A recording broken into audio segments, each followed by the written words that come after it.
My name is Emily Parker, and for as long as I can remember, birthdays had always been a mix of joy and bittersweetness. When I was younger, my parents would go out of their way to make my special day unforgettable. There would be cakes, balloons, and laughter that carried through the walls of our little house in Ohio. But life has a way of changing things.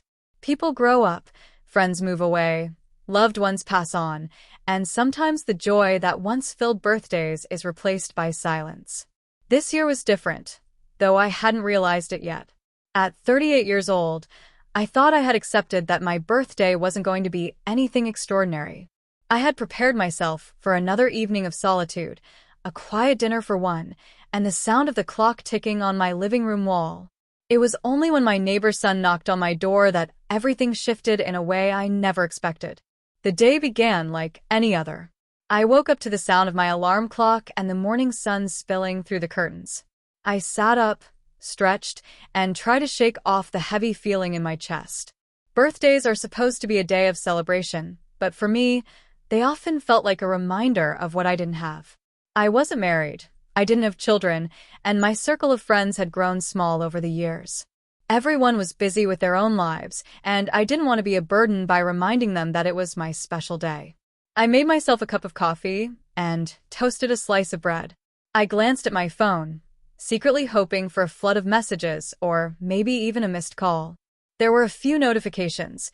My mother had sent me a simple, "Happy birthday, sweetheart," with a string of emojis, and my brother, Daniel, had left a quick voice message saying he'd call later when he wasn't swamped at work. That was it. I told myself it was enough, but the truth is, I longed for more. Not expensive gifts or lavish parties, but presents, the warmth of people around me, the laughter, the shared memories. Instead, I found myself planning to pick up takeout for dinner and maybe rent a movie I'd already seen a dozen times. The day dragged on. I tried to distract myself by cleaning the apartment, folding laundry, and organizing my bookshelf. Every so often, I'd catch myself staring out the window at the neighborhood kids riding their bikes or the families setting up for what looked like a backyard barbecue. Their voices carried through the air, and I felt like an outsider looking in on a world I wasn't part of. As the evening settled in, I lit a single candle on a small cupcake I'd bought for myself earlier that week. It wasn't much, but it was my attempt at honoring the day. I whispered a quiet wish before blowing out the flame, my apartment falling back into silence. I was just about to sink into the couch with my dinner when I heard a knock on the door. At first, I thought I imagined it. Who would be visiting me at this hour? Another knock followed, louder this time. I stood, hesitating for a moment, and then walked to the door. When I opened it, I was met with the wide grin of a boy holding something behind his back. It was Ethan Miller, the 10-year-old son of my neighbors, John and Sarah. "Hi, Miss Parker," he said cheerfully, his voice full of excitement. "Hi, Ethan," I replied, surprised. "What are you doing here?" He shifted from one foot to the other, clearly trying to contain his enthusiasm. I wanted to give you something. Mom said it's your birthday." Before I could respond, he revealed what he was holding behind his back. It was a small, handmade card with bright colors scribbled across it and the words, "Happy birthday, Miss Parker," written in big, uneven letters. Inside, he had drawn a picture of me with a giant smile, standing next to him and his family. I felt a lump form in my throat as I took the card from him. "Ethan, this is beautiful. Thank you so much." His eyes sparkled as he added, "And I made you a cupcake too." "Well, Mom helped, but I decorated it." He handed me a little container with a chocolate cupcake topped with messy but colorful sprinkles. I couldn't help but laugh softly. "You really didn't have to do this." "I wanted to," he said proudly. "Nobody should be alone on their birthday." That one simple sentence broke through the loneliness I had carried all day. Tears welled in my eyes, and I quickly wiped them away before Ethan noticed. "You're right," I whispered. "Thank you for reminding me." Before I knew it, Sarah appeared at the door behind him, smiling warmly. "I hope we're not intruding." Ethan was very insistent about coming over. We were about to have dinner and wondered if you'd like to join us.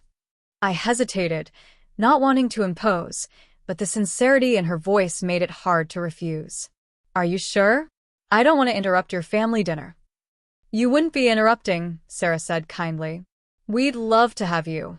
And just like that, my quiet, lonely birthday turned into something far more meaningful. I joined them at their dinner table, where we shared spaghetti, garlic bread, and laughter. Ethan told me about his school projects and his favorite superhero movies, while John shared stories from his work. Sarah asked about my job at the library, genuinely interested in what I had to say. As the evening went on, I realized how much I had missed being part of moments like these, ordinary, heartfelt connections that didn't require grand gestures or expensive celebrations. The Millers welcomed me as if I were part of their family, and for the first time in years, I felt seen, valued, and cared for. Later that night, after I returned home, I placed Ethan's handmade card on my nightstand. It was simple, imperfect, and yet it meant more to me than any store-bought gift ever could. I lay in bed, replaying the evening in my mind, and I couldn't stop smiling. My birthday hadn't been about loneliness after all. It had been about unexpected kindness and the reminder that sometimes the smallest gestures carry the greatest weight. That night, I fell asleep feeling grateful, my heart lighter than it had been in a long time. Birthdays, I realized, aren't about the number of candles on the cake or the size of the celebration. They're about love, connection, and the people who remind us that we're never truly alone. And all of it happened because a 10-year-old boy decided to knock on my door.